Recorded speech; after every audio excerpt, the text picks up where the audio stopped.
A pergunta inicial é: as invasões / ocupações do MST prejudicam a relação do agro com o governo?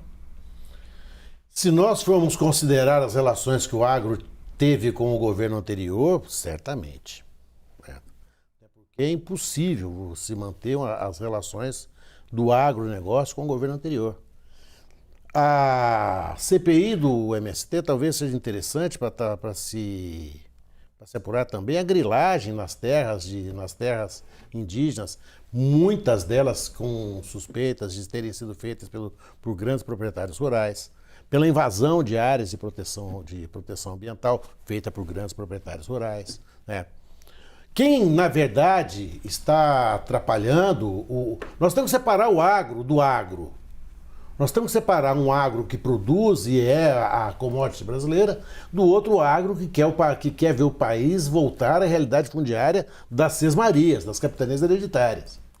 Nesse aspecto é interessante a gente observar o seguinte: os títulos que o Bolsonaro deu, definitivos, 12%, são títulos que permitem a sua revenda. O que significa o seguinte: aquele pequeno proprietário pobre vai continuar pobre e vai ser rapidamente cooptado pelo grande proprietário rural. Os títulos que havia dos assentamentos, eles não são passíveis de comercialização, né? Até para poder justificar a própria existência da luta agrária. O que o Bolsonaro fez foi, na verdade, ele distribuiu o título para quem já tinha título.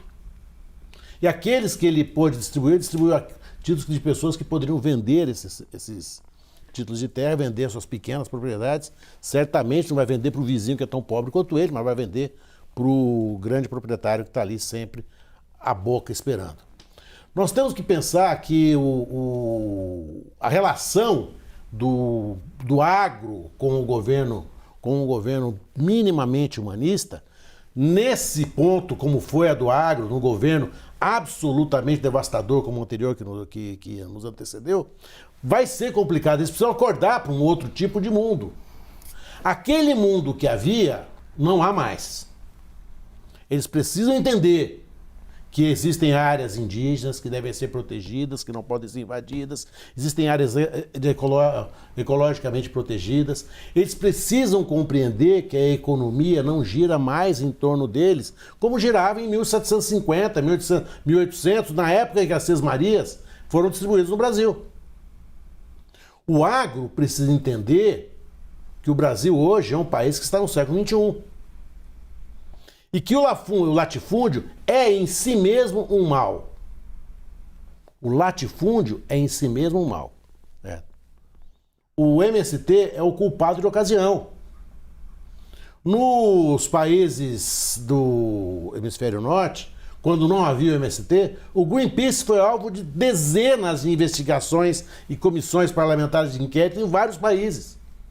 Por quê? Porque era quem substava aquela fúria depredatória. Quem no Brasil se confronta com essa realidade fundiária é o MST.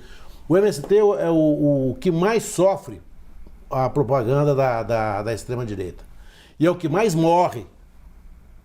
É o que mais tem morrido, né? Esse é o problema.